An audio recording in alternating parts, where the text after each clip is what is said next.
By to Mark. Rolling. Also, does this start with like a question? Yeah, Or okay. I'll prompt you.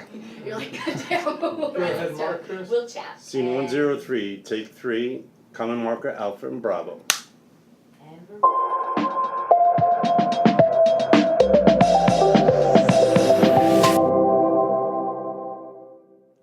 My name is Andrew. I do strategy here at Gray, and I'm gay. So yeah, I'm from a small village in rural Michigan in the Thumb. So kind of growing up, I didn't really have any gay people to really look up to in the area. My uncle's gay, but he wasn't really around as much as my other family was. And so I kind of had a lot of internalized homophobia growing up. And then even going through school, a lot of people knew I was gay before I did, which I feel like is the case for a lot of people. So unfortunately, I was bullied because of it. So eventually I did move schools and then finally made it to another one where I met some really great friends. Sooner than later, I kind of started to question what was going on. First, I kind of thought of it as being bisexual, but I think as well a lot of gay men do that, or kind of when they begin to experiment with who they are, what's going on. And then got a girlfriend, was living that Norman Rockwell Americana life, and then it kind of hit me. This wasn't the life I was supposed to be living, so I broke up with her, and then found this one boy on Facebook. He was kind of in the area. He was at the school I had left from, who I kind of knew who he was. We connected. We started kind of to date. Not really. I had only told maybe two other people maybe. I was questioning about it. And it wasn't until we kind of stopped talking, broken up, or whatever you want to call it, I don't know, that I really started kind of accept that I was full-on gay, and to kind of continue on with that journey. So I eventually, because the area was really small, started going on gay youth chat rooms, which 2017 me is like, what the hell were you doing? Would never recommend. I watched too many Degrassi episodes about this. Then found this guy. He was in Flint. I was about an hour and a half outside of Flint. We decided to finally meet up.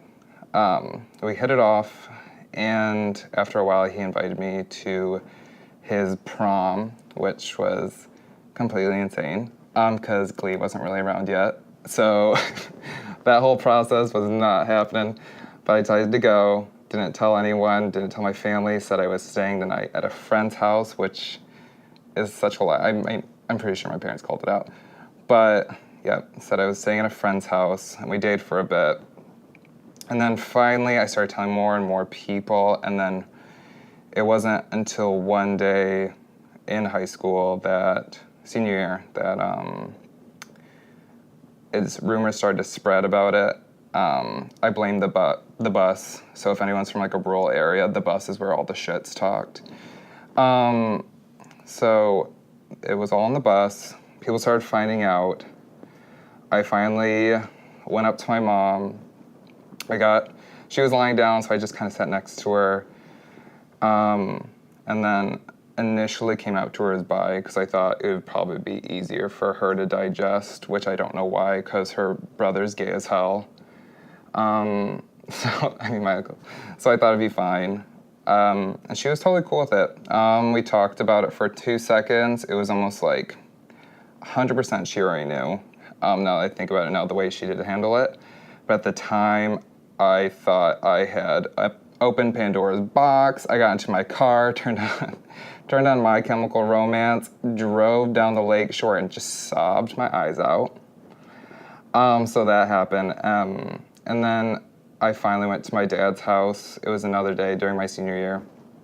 And I was kind of just hanging out with my stepmom, and she told me, that she knew, and it was one of those things where either I had to tell him immediately, or it wasn't she, or just he was going to find out. And unfortunately, super conservative, works in the Air Force, like the head epitome of macho, I don't know, he's whatever. So eventually I had to tell him. Again, I came out to him as bisexual. He didn't have anything to say. He was extremely quiet. In the past, he said really extremely homophobic things, even all growing up. That's what I remember. One thing from my dad.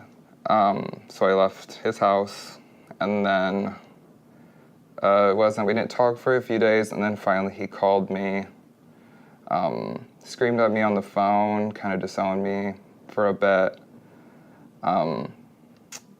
So that's initially how I came out. I mean, so I had to stay at a friend's house. So it wasn't the most ideal situation, but in the end, definitely better than a lot of other people have it. After a while, I think he's starting to really get a grip of it. But then I finally moved away to college, as every gay boy from rural Midwest does. Began to, really fully live my life, come to terms with it. Obviously, I don't blame him. It's just what he grew up with. I think he is coming to terms with it, so that's getting better. But yeah, went to college, had the gayest ass life there. Finally moving back home, got a job here. I'm in New York City. I heard not many people gay live in New York, but I thought I'd show up. So that's kind of my coming out story. It's a mix of like sadness, happiness. That's good. But. So I remember the first person I told, I was in the pissiest mood of pissy moods. I know looking back at it now, it's just because eventually weighing down, hiding who you are inside really starts to affect you. So it was just one day where I looked at a close friend and told them I'm gay. They didn't really have much to come back with. They let me really project everything I had onto the situation. So it wasn't them relaying their thoughts on how I should have handled it or what's going on, but they really just genuinely worried for and cared for like my general well-being. And I thought that was the best thing that someone could do when someone comes out to them, because for the most part, they're never going to experience what you're experiencing if they don't identify in the LGBTQ community. So just taking the time to really listen and take me in was the best thing they could have done. Imagine someone watching Titanic for the first time, the end scene, like sobbing-wise, but like that +2. I just remember completely sobbing, crying, thinking it was the most ridiculous thing I had said, but the only thing that I remember was that they were very comforting, gave me a big old hug, and told me it was going to be fine. And after that, it's just kind of, you really start to reevaluate the concept of being in the closet, and how it really affects you and how great it feels to really let that off of your chest and start to begin who you really are. I think coming in the workplace is pretty different for everyone, obviously.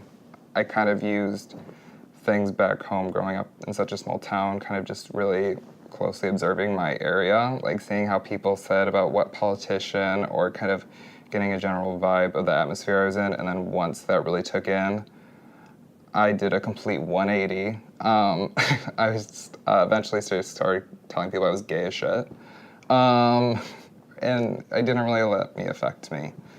I mean, I think that was the best thing, is I'm in such a great atmosphere here at Gray, and there are so many open people that I never really felt truly uncomfortable to come out, but it's definitely one of those things you really, coming into a new situation, you don't really know what to expect. So it took me a little bit, but then after a while I realized how comfortable everyone is, and in general, in this atmosphere, no one really cares, so that was really helpful. Their fears and anxieties of coming out are valid, and they should. Never rush anything. I do believe that your life will definitely change for the better. Inside and out, and the people around you, you'll eventually realize who your true friends and family are, and I think that's one of the best things I could take away from it, is who really loves you and who cares for you.